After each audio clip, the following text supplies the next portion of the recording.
We are live here at the TulipDAO for our 35th Investors AMA with Satin Exchange. They are a new VEAMM coming to Polygon. It's a solid fork with some very interesting and unique features that we are actually pretty excited about. So welcome, Chase. And we got Tony in the crowd from Stable Labs. Stable Labs is the, if you will, parent company of they run Satin and they run Stable. Stable is they run cash. It's a yield bearing stable.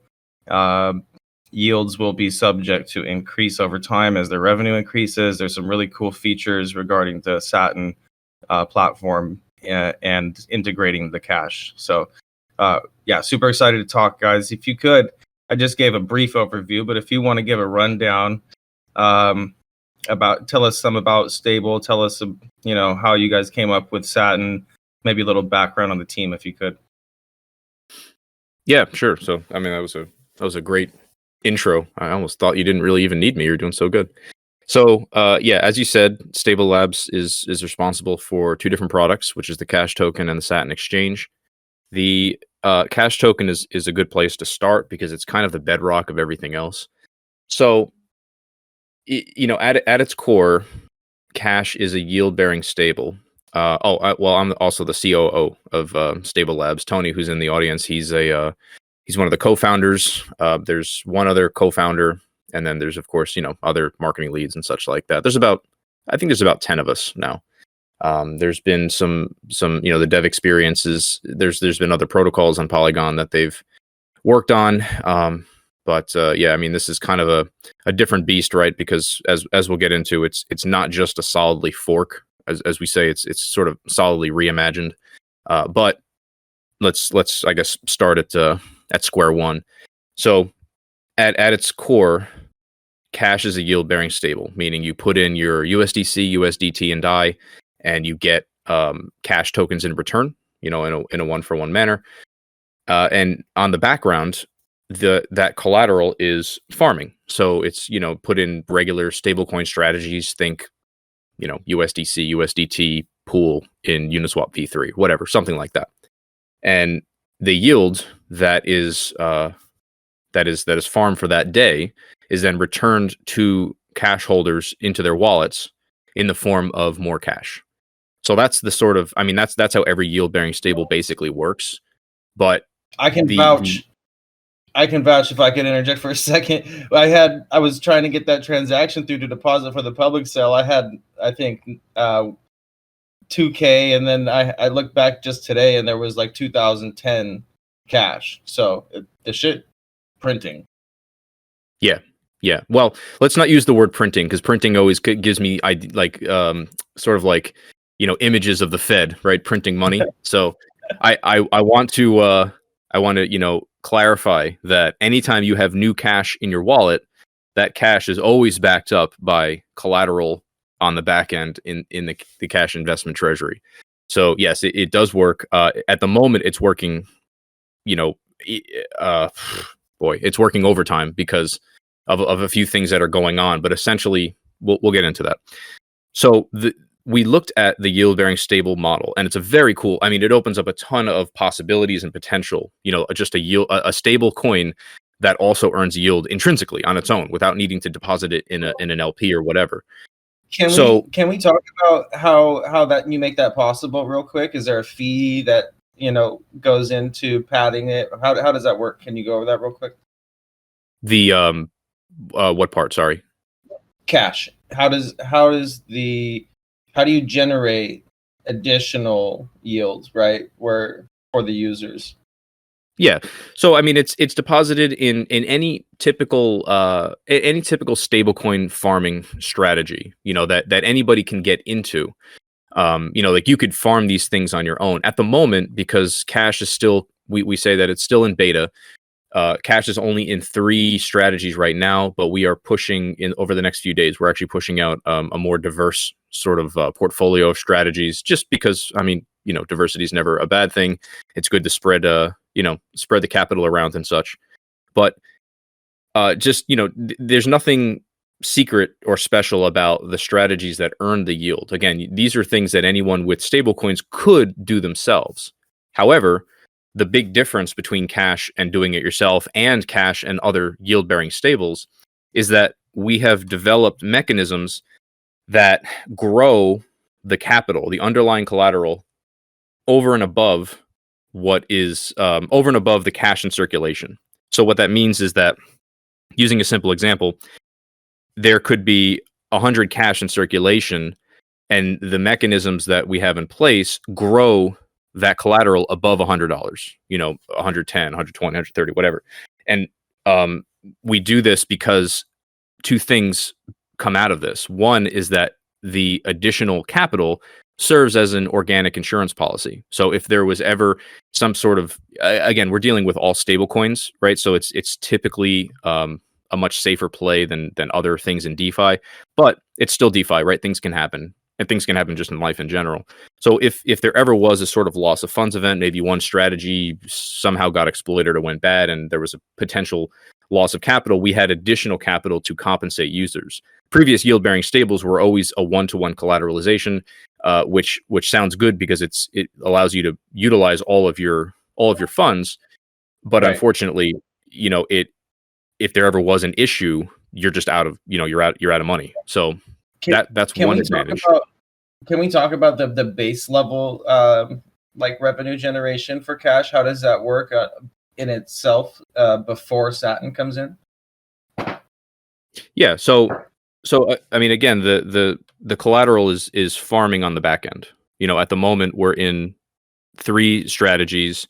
They're single staking strategies on Tetu. This was our initial position that we're going to diversify in a few days. But those strategies themselves earn yield. They're just, I mean, you can go to Tetu.io and deposit your own USDC right. and earn yield as well. So you're taxing it to increase revenue. How are you increasing your stable holdings? Is my question. Oh, you're saying to increasing the capital to cash in circulation? Correct. How are you increasing the capital reserves to increase yield at a base level? How are you getting that revenue? Got it. Okay. Thank you. Now I understand what you're saying. Right. So there's several mechanisms that we have in place. There's a few intra cash mechanisms, basically withholding 5% of the rebase. There's a 0.25% mint and withdrawal fee, or mint and redemption fee. Sorry. So these things retain a little bit of the capital that is from yield generated and then from deposits and redemptions. But the more novel one is that new money is coming into the treasury from Satin Exchange itself.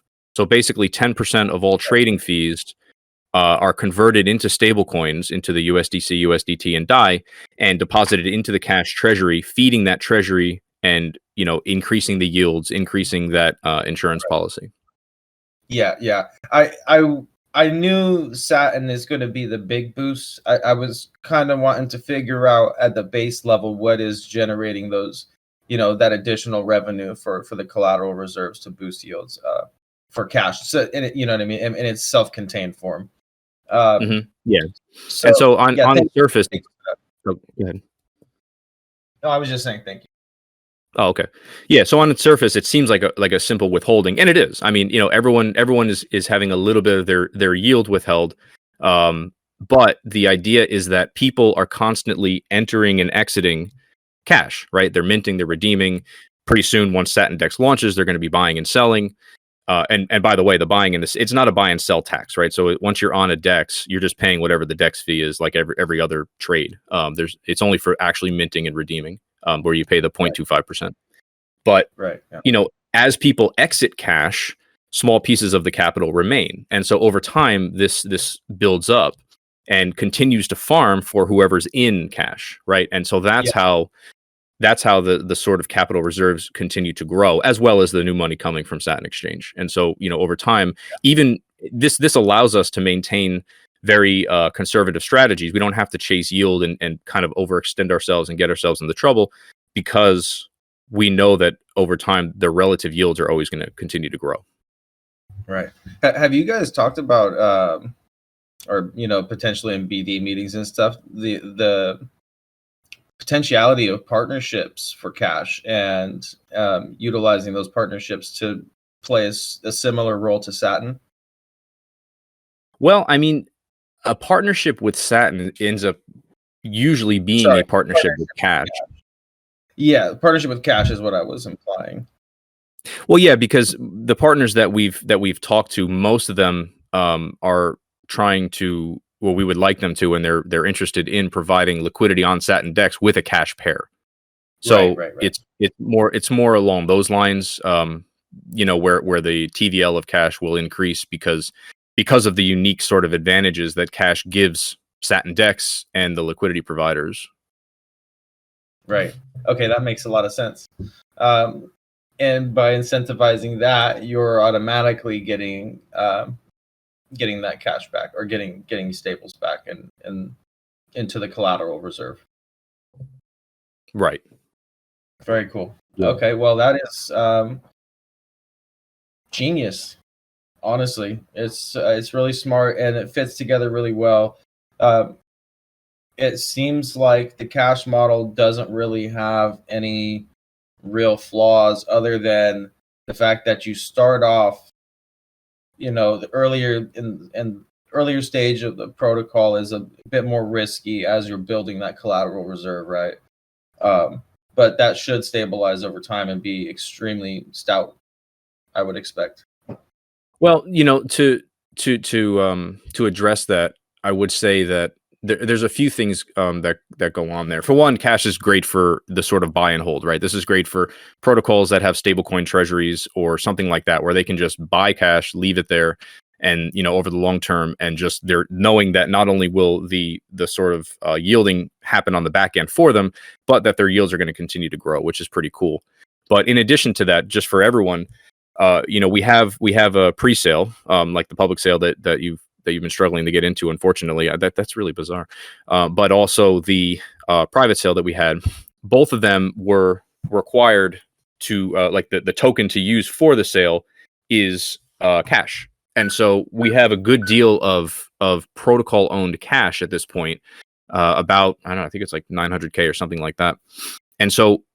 The cool thing about Cash is if you were to go to stable.fi and go to mint Cash, you'll see a little checkbox that says, opt into rebases. It's checked by default. Don't ever uncheck it, because basically what that says is I want to receive rebases, which anyone in their right mind should leave checked. But for the protocol, what we do is when we receive Cash, we opt out of rebases. And so what that means is that the Cash is yielding. The Cash that we received is yielding just like every other Cash token, but the yield is not going to us. The yield is going to everyone else who mints Cash.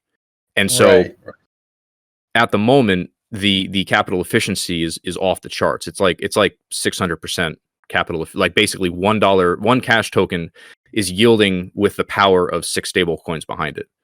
And so and that, I was just going to say, that accomplishes multiple things, because you're also reducing the amount of stables you have to pay back to the users in the case of a bank run or something like that, right? So that gives you stability on multiple fronts, right? Mm-hmm.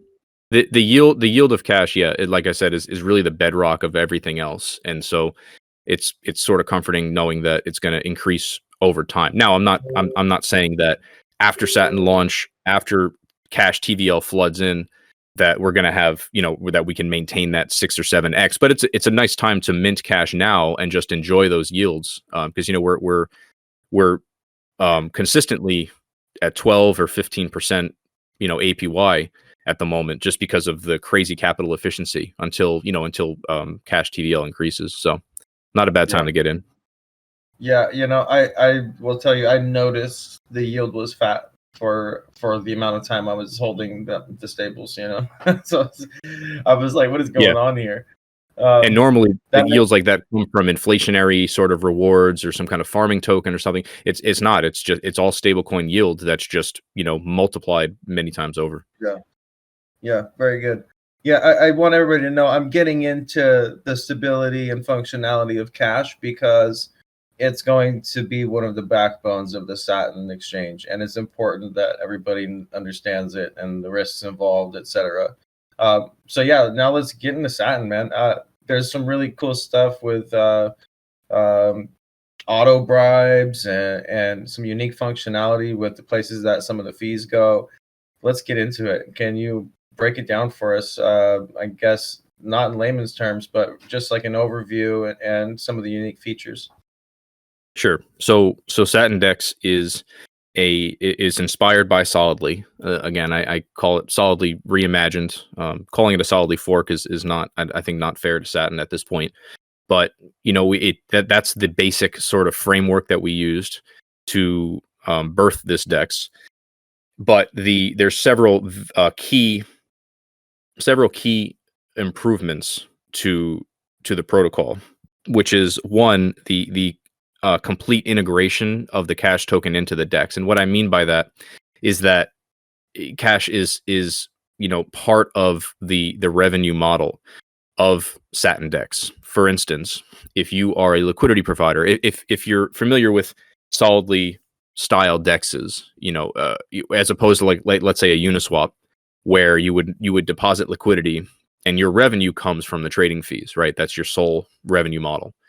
With Solidly, the liquidity provider doesn't actually get any of the trading fees. What happens is the providers, put their liquidity in a particular pair, let's say Matic USDC, and their revenue comes from emissions of the Solidly DEX governance token. In our case, that's Satin, and that's true on Satin DEX as well. Liquidity providers receive Satin emissions, and so that happens on Satin DEX. But in addition, if you have a Cash pair, so let's say instead of Matic USDC, you have Matic Cash, you're now receiving the Satin emissions that are directed to that pool, and you're receiving Cash rebases on top of that as claimable rewards, just like the Satin is a claimable reward.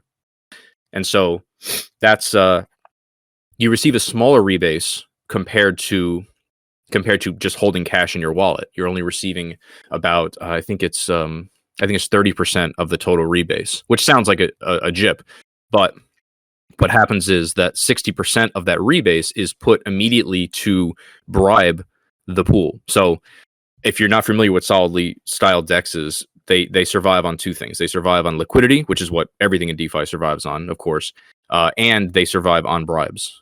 Bribes are critical to a Solidly ecosystem because it gives people a reason to lock up governance to vote for pools to get those bribes. Without the bribes, the voters have trading fees to lean on, or if they happen to be heavy liquidity providers themselves, they can vote for their own pool or whatever. But the bribes are what really bring in the APR and the yield. And so it's very healthy for our protocol to have many Cash pairs with high TVL that bribe the pool. And by the way, historically, $1 of bribe almost always brings in more than $1 of emissions in the form of people voting for that pool.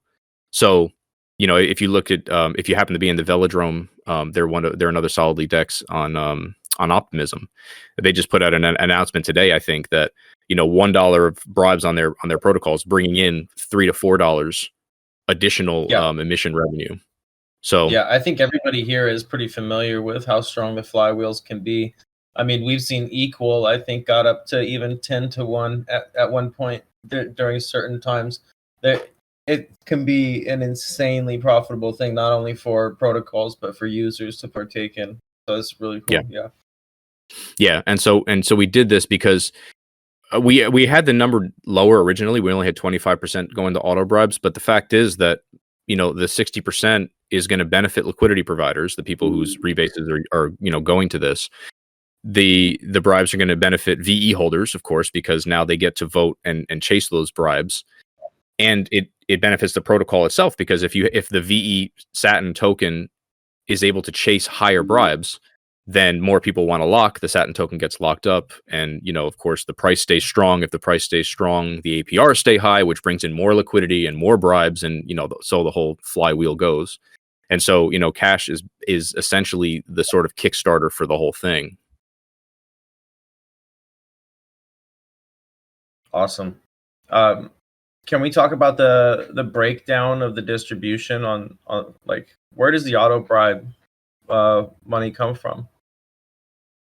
So the auto bribe money all comes from the cash rebase. So the only pools that are bribed are the cash pairs. So if you have a Matic, you can by all means put a Matic USDC or whatever traditional pool you want to, but there won't be any auto bribes there. The only pools that are being auto bribed are the cash pools themselves.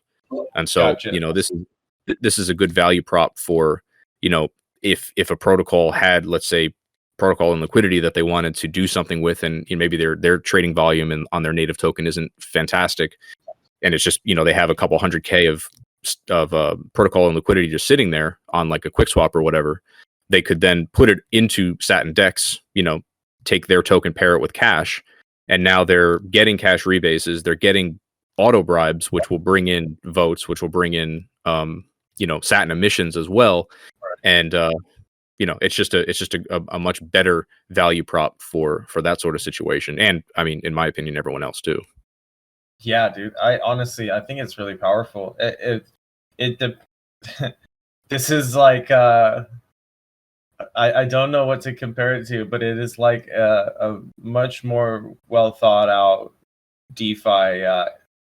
Like it's almost like it brings like a tomb fork type element, but it's definitely not degen like that, But I love the dynamic interaction of the two protocols. I really do. I want everybody to be clear. Just for having cash in your LP pair, you're earning base level yields in the LP, as well as auto bribes getting applied to your pool, which is just like crazy. Plus, the Satin Exchange cash also gets a percentage of those fees, right, on those pools. That's right. So yeah, I mean, as all of this flywheel is moving and turning, we would assume that more TVL is coming in, more volume, and with the volume comes the 10% of trading fees going back to cash to fuel all of the utility that it provides on Satin DEX. So yeah, that's pretty exciting.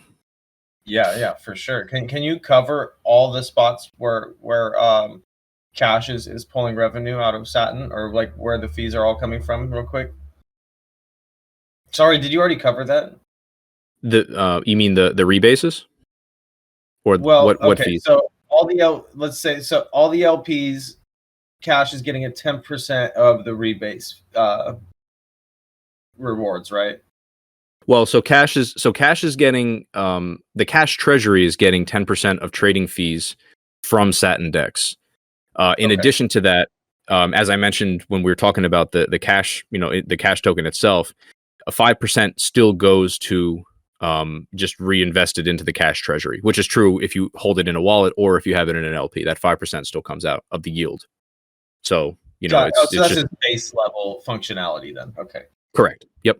Got it. And then so that's how it works with LPs. Now another large scale difference between us and pretty much any other solidly fork is how we do our governance. So traditionally, again, if you're not familiar with the solidly model, traditionally you get these token emissions.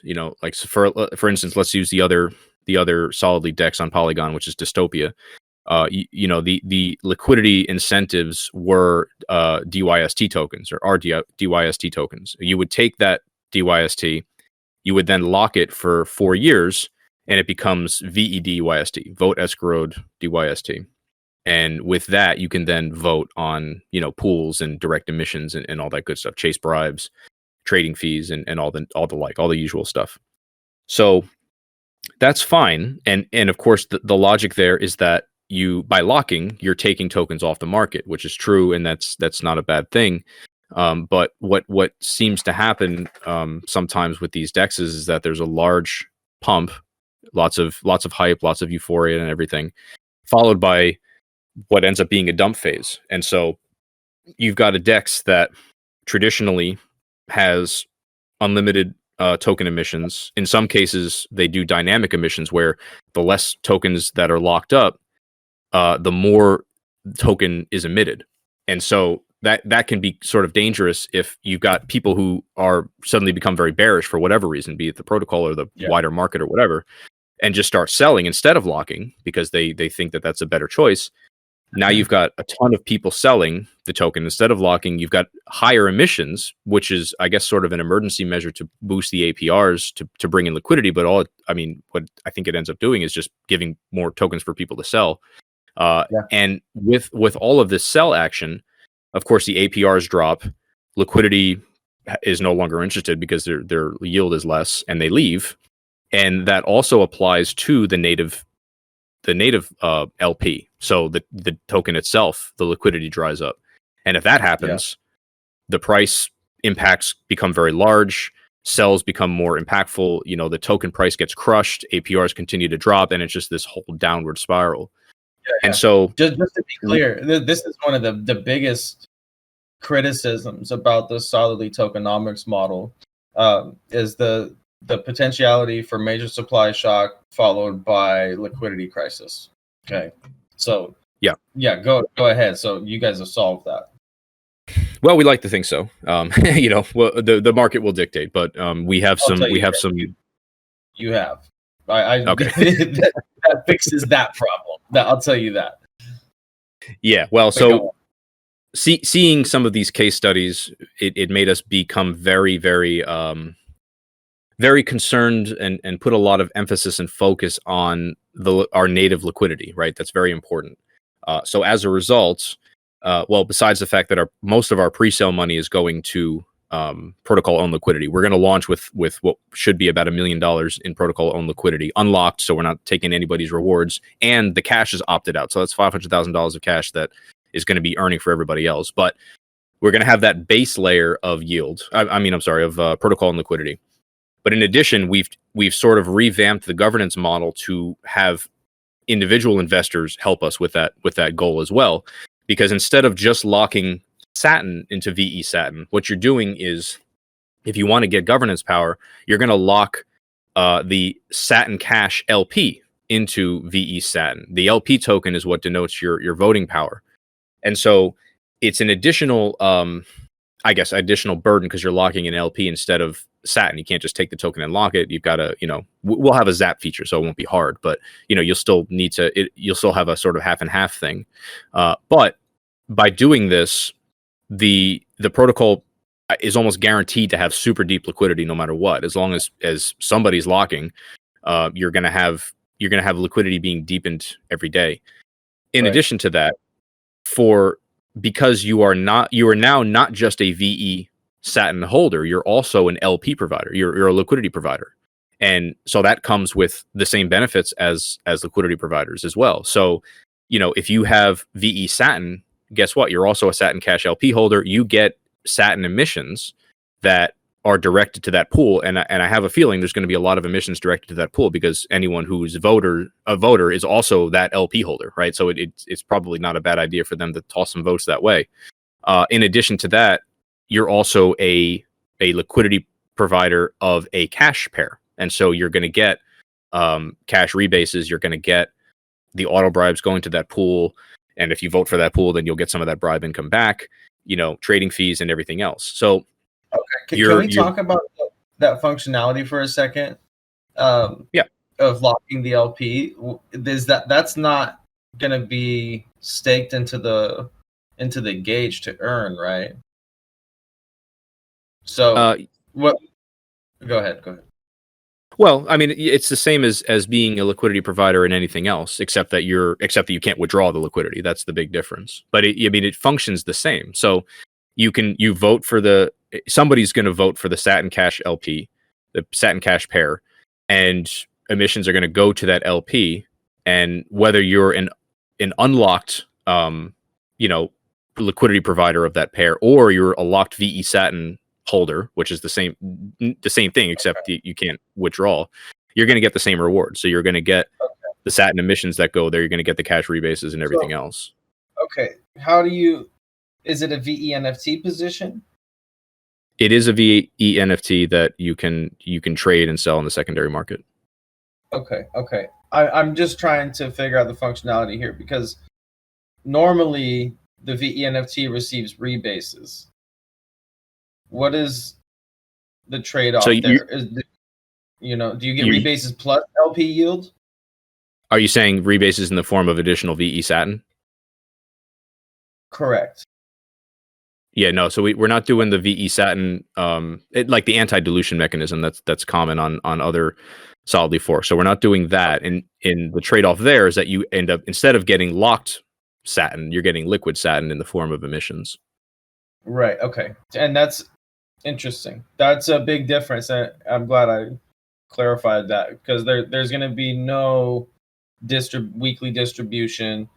Basically, it's going to be farming the Satin LP, right, and getting that yield. But by locking, is it going to be getting a boosted yield? How does that work?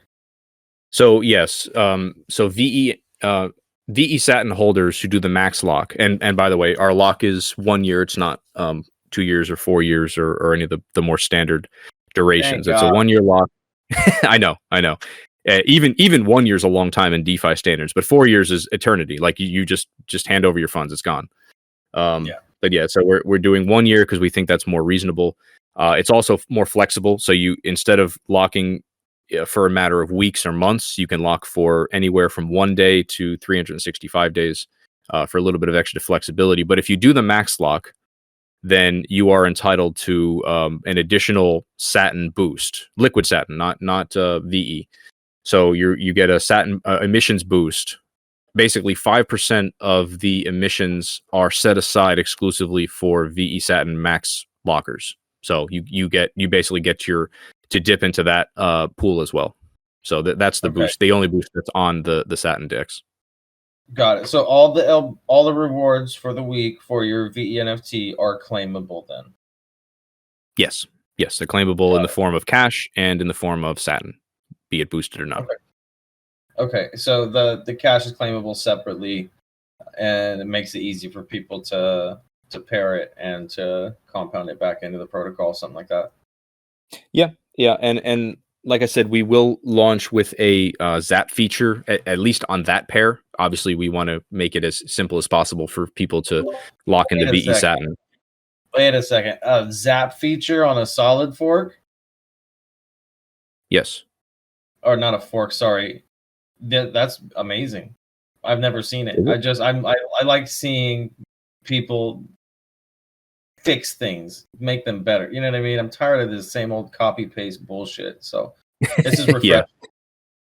Yeah, that's why we call ourselves Solidly Reimagined. Maybe we want to just move away from the Solidly name altogether one day. I don't know, but right now we're still riding Granddaddy's coattails. Granddaddy from last year. Yeah, and it's all good. That's the way the game works. But I mean, I think moving forward, VEAMM is a perfectly fine label. You know. Yeah. No, I agree. Because it's a mouthful. You know, so saying solidly forks easy, but then we don't want to say that. So now we have to say solidly styled DEX. It's a lot, man. Especially when you do as many AMAs as I do. It's just so much. Yeah. No but doubt. yes, we do intend to have a Zap for that, at least for that pair going forward. But I mean, ultimately, we would like to increase the size of, or increase the amount of Zaps, because I mean, you have a protocol like Beefy, who's one of our partners, and I mean, you can pretty much Zap anything over there, and we just love the ease of that. And so, like I said, we're working with them very closely, and so yeah, we're trying to beefifies or something, or yeah, man. Users love that shit. Users love it. If you can help guide them, with a few little buttons that zap into the right pools for compounding, it's not only going to help your protocol, but it's going to help the user. It's just like it's a no-brainer. I think so. Yeah. That to me was a pretty high priority. And so there was also another maybe smaller improvement, but we are launching with a stablecoin for pool as well. So we wanted to centralize the stablecoin liquidity to deepen it, and hopefully with deep liquidity comes winning the aggregator war, right? I mean less price slippage and all that stuff. What's that? A four pool on your platform? Yes, we're launching with it's USDC, USDT, DAI, and Cash. So that's the four pool. No, I didn't even know VEAMMs could support a four pool. Well, we can. That was You that'll be there at launch. That'll be there at V1. Is So that something that's unique to you, right? I don't know of that's any ever other been done. decks doing that. Yeah, I mean besides like Balancer, but Well, as far as yeah. VEAMs go, yeah, I don't know of any other one. And I that's because Go ahead. oh. I don't know what to say. Yeah, well, I mean, yeah, I told you we're trying to really, make this as innovative as possible. And so, yeah, I mean, deeper liquidity. Our fees, our trading fees are already quite low. It's 0.01% for stable swaps, and it's 0.2% for volatile, and that actually goes down even lower with a cash pair or a cash pool in this case. So it gets cut in half if you have a cash pair to drive, volume and everything else. And so, it's between all of those factors, the four pool should be quite active. And, by centralizing the liquidity, it also centralizes the votes to the liquidity. So, Satin emissions should be very strong there. It is a cash pool as well, so you can enjoy the cash rebases and the auto bribes of that. Even though it's 25% cash instead of 50%, but you'll have some residual yield there. So it should be a good place to park your stables. At least that's the goal. Yeah, I'm honestly speechless at the four pool on a solid fork. I think that this is something that's going to really set you guys apart. And being on Polygon, you guys have access to so much, and being a first mover as an innovator, there's a lot of things going for you guys. I'm like itching over here. Yeah, well, we are too. Trust me. Really excited, man. And I haven't had a chance to really talk to you about Aurarium, but we're really excited about the potentiality of making it over to Polygon in the future when we launch V2. So, we'd love to have you. Yeah, man. I think that there is some big potential there. Good We stuff. actually just announced our Liquid Driver partnership, and they're I believe they're moving over to Polygon as well to pop onto our decks. Yeah, they're gonna be going everywhere from what I understand. We actually have a few community questions surrounding your connections with Thina and Liquid Driver, if there are any, from the community. Okay. Oh, let me see. So as far as Thina goes, we have open lines of communication with a lot of the solidly styled dexes on these other chains. The question I get a lot is are you going to go cross chain?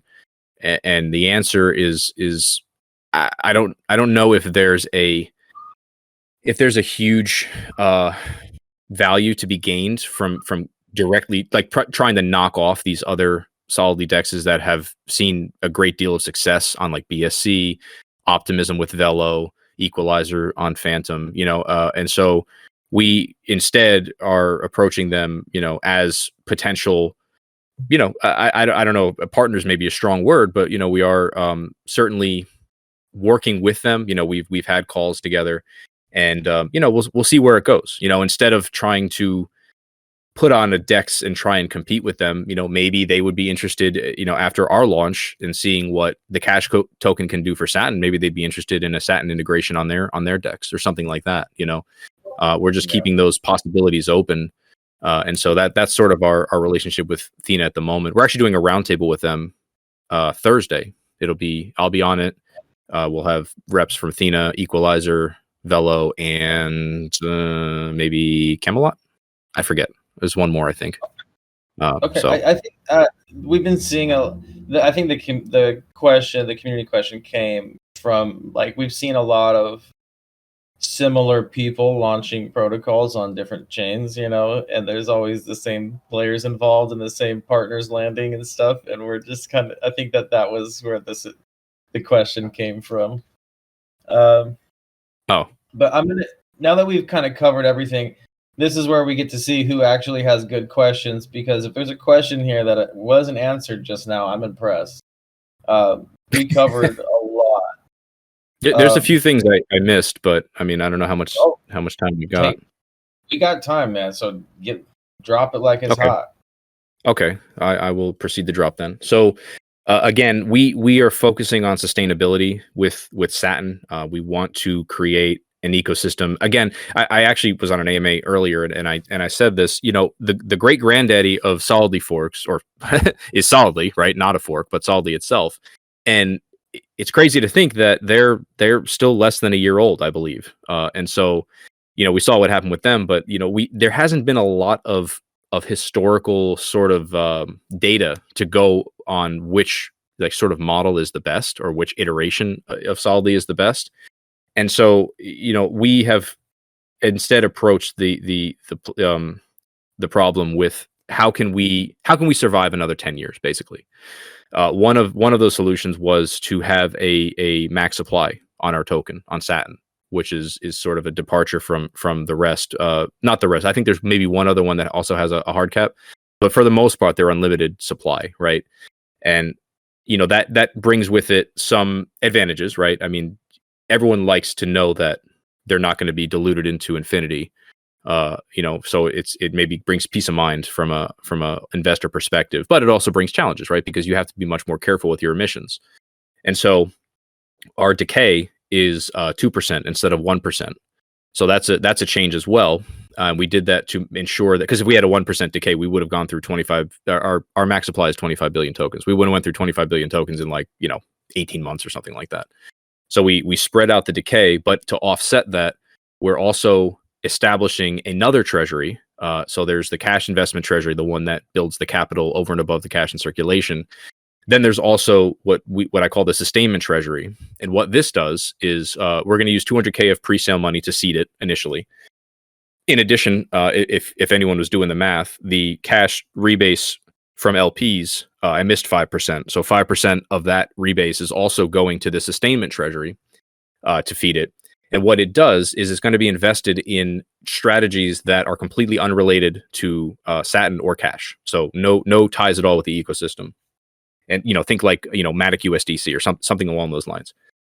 And so the point is that it's going to yield, and from the yield, what we're going to do is we're going to buy back Satin from the open market, and we're going to pair it with cash that is being fed to the treasury, and we're going to create a sort of perpetual factory of protocol and liquidity.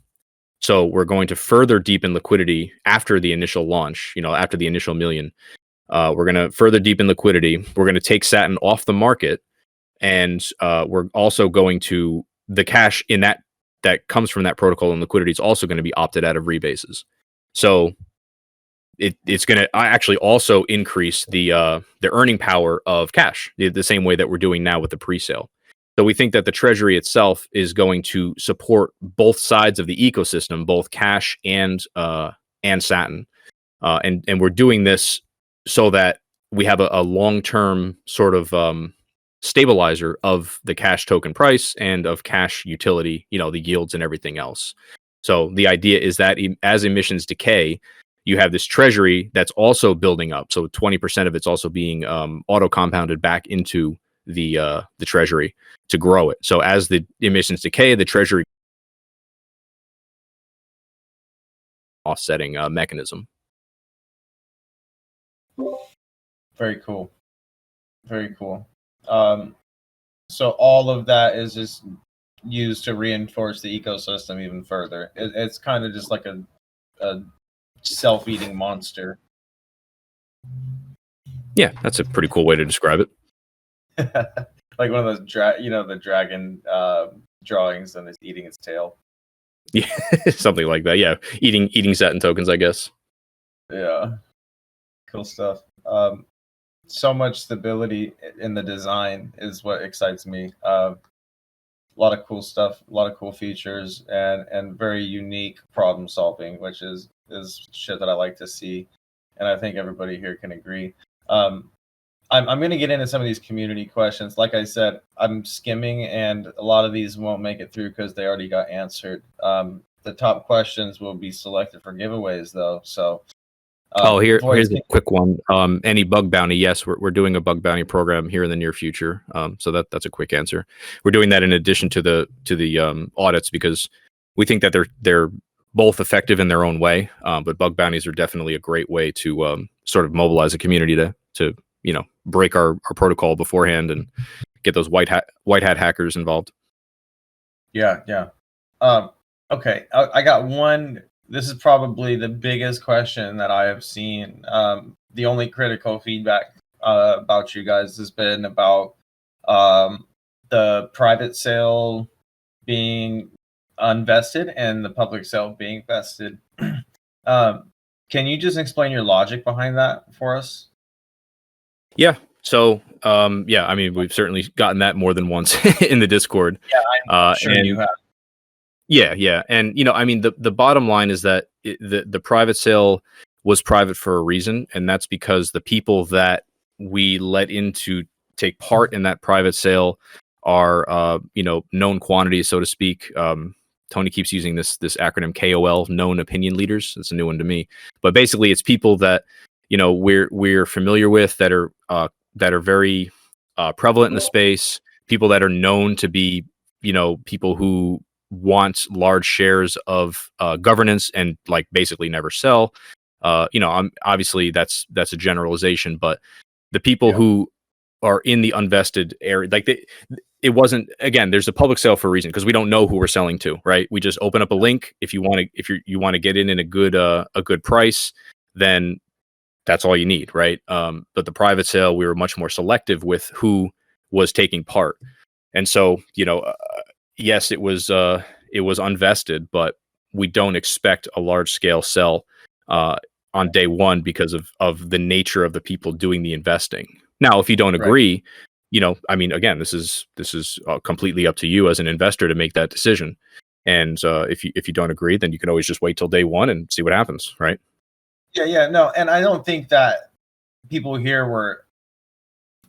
I think the issue was with people not understanding the logic behind it, and when like even us here, we've been involved with private allocations and stuff, providing initial liquidity for people, and there's an agreement. We're not going to just dunk tokens on you and kill your protocol. The idea is that we help build stability and some sustainable revenue, right?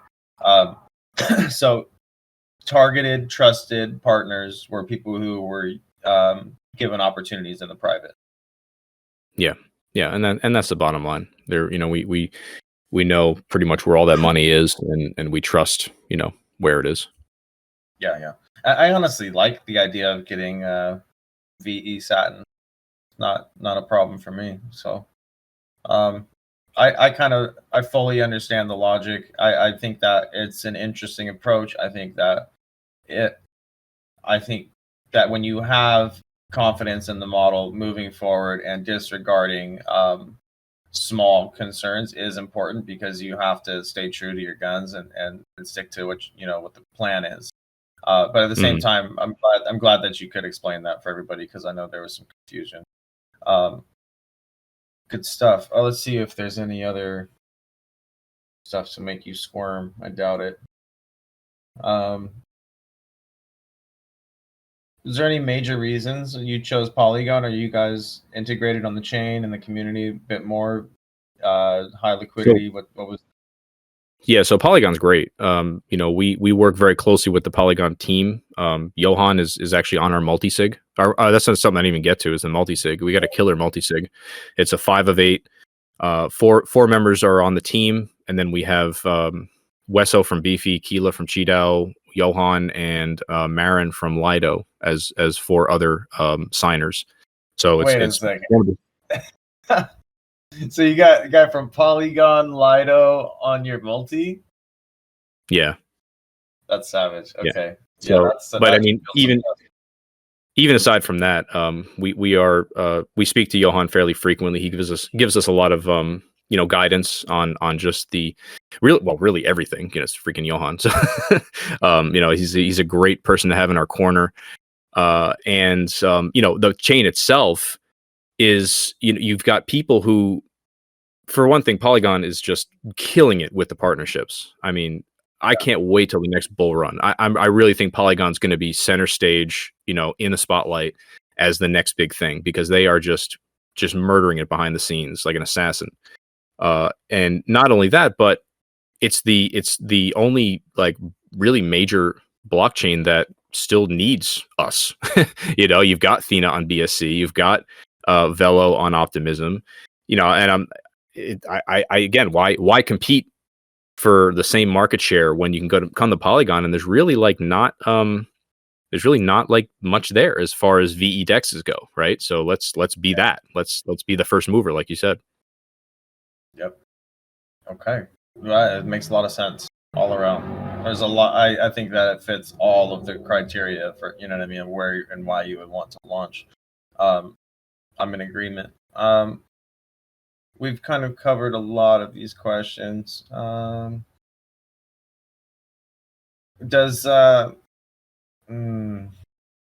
are gauges approved? I think is the question here. So the gauges are, it's going to be a very simple format. It's going to be a request, and we review, we look at the contracts and everything else, and we approve it. It's completely centralized. There's no, I saw it go in both directions. I saw, well, if you need to own this much of the token to get whitelisted, you need to own, either very, very much of the token or very little of the token. I've seen it both ways, and both ways didn't work in their own way. And so, I know it's antithetical to DeFi culture, but we just think it's the best if we are just able to actually review the whitelist ourselves and approve or deny. Okay. And what are you thinking are your typical requirements, or at least starting out? Like, what are you expecting? Like, you're not going to be pushing through meme coins and shit coins. You're focusing on building some DeFi infrastructure first. Yeah, I mean, that's really what it is, right? Obviously, no scam coins. That's the first level of wardening. But then when we get into the whole meme coin thing, I don't know. I think it's subjective, right? And that's why we want to keep it in the hands of humans instead of just saying, well, you must own this much of a token, right? Because I just feel like any sort of configuration like that can be gamed. I wouldn't say that we won't allow meme coins, but it's really just to sort of review, just like any traditional review, for how it will benefit the protocol, how it will benefit investors, and just sort of make a decision like that. Okay, good stuff. Let's see, what else do we got? What about a partnership with Kovo Finance? I'm not familiar. Neither am I. Okay, well, let's ignore that. Is there any benefit to providing cash before the 200K goal was met? I don't think there is. Well, no. You mean getting in early? Honestly, no. The overflow model, it's just once it takes over, it just starts to just give people shares of the total. So no, there's no additional benefit. Yeah. There's some weird NFT questions. I don't know where these are coming from about FNFT trading. I don't think that's happened. Okay, we got a good question from Dub. How much TVL does cash need to become more liquid than other stables on Polygon? And when will you guys, or if you guys, or when or if you're going to be making it available on bridges? So the bridge question is interesting. As far as the TVL, I don't know. Are we talking about trying to compete with USDC or something? I mean, it's going to be a while. On Polygon, yeah. Target the lowest one. What is it, DAI or something? I don't know. I don't have those numbers in my head. I'm not sure what it would take. I do believe we are already the highest TVL'd yield bearing stable of anything on Polygon, but maybe anywhere. I'm not really sure. I know, but that's not really much. That's a pretty low bar. It's a fairly new concept to begin with. I'm not sure what it would take to get there. But I think that over the long term, as the capital continues to grow, and as we successfully field this token without getting wrecked, then I could see it easily taking a ton of market share. I mean, why wouldn't you? It's using the same tokens. It's just using the same tokens and giving you yield on top. So it's not like we're using some obscure weird collateral. Like, and this is USDC, USDT, and DAI. I mean, if you don't trust any of those three, then stay away, right? But I mean, I do. So Yeah. Okay. Let's see. What if the sustainment fund gets wrecked? And who's managing it? that's a fair question. Yeah, that's a fair question. We would only be investing in blue chips. So the idea there is, I had an initial sort of breakout of kind of how it would go. It would be 50% stable farms. You know, we're talking again USDC, USDT, my DAI. I think that's it. You know, for the pairs, mostly on Uniswap or things like that. We actually considered, even because the buybacks could be they don't have to be daily like the cash. You know, so because of the cash, and because of the danger of bridging, cross chain yields essentially. We want to remain on Polygon only, with our yielding strategies. But the sustainment treasury, there's a bit more flexibility because we don't have to we don't have to do buybacks every day. We can do it once a week or whatever we want. So, we could go cross chain with the sustainment treasury. And, so there's a possibility of going to maybe even other VE dexes, for yield or something. Who knows? But I would argue that is one of the best strategies to grow your treasury. Getting in early with other protocols through partnerships, beginning a farming strategy on another chain. There's so much that you guys can do with that. We were able with Aurarium. That's how we were so successful. Huge returns through Bear just because of strong partnerships and strategies. Yeah. So I mean, that's certainly a possibility. But I mean, ideally I would like about 50% stable exposure. Basically no exposure, and then maybe like 20% like a Matic exposure. Maybe like a Matic USDC or something like that. Another 10% or 15% of ETH, BNB maybe. Like basically blue chips. So the idea is that we don't have to actively manage it. Yes, there will be times when the market is up or the market is down, but these are tokens that are not going anywhere. We're not going to sit there and try and find the next big thing. This is not like a VC fund or anything like that. This is just, we're looking at stable, consistent yields in basically giving it durability in any market. So that's the I don't know, the SOP behind this treasury. At least that's how it is right now. I don't expect it to ever get less conservative than that. We might decide to go more conservative, maybe a higher stablecoin makeup or something like that. But I mean, that's fine. That's a fine answer. Jack Withs asked, is there any world which you guys would actually use the cash reserves to invest into your own pool, like a loop? The cash reserves, like from our protocol on liquidity? No, sorry, cash reserve, your token, the collateral reserves. No, I don't think so. I don't think. I think that would. I think that's a dragon eating its own tail. By investing in cash, that just I can't mentally like kind of run through that entire scenario in my head, but it just sounds dirty. I don't think that would be a good idea. Yeah. I think it was a funny question though. Let's see. We got through a lot of these. It looks like. We got some Polygon haters, but what can you do? I honestly think the major issues with Polygon so far have been UX issues from front end developers. It's just my 2 cents. I think that it's struggling a bit with scale, but I mean that's I think that's the whole point of the ZK EVM, isn't it? Right, 100%. Let's see. We went over auto bribes. We went over the sustainment treasury. Here's one. Regulations. Stable coins. What's up? You got any concerns? Regulation bad, Fed bad.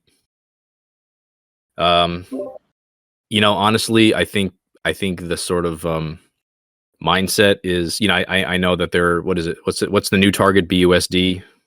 So, they're not a collateral option for us, but DAI, I'm not sure you could regulate because it's decentralized, right? So that leaves pretty much of our collateral, USDC and USDT.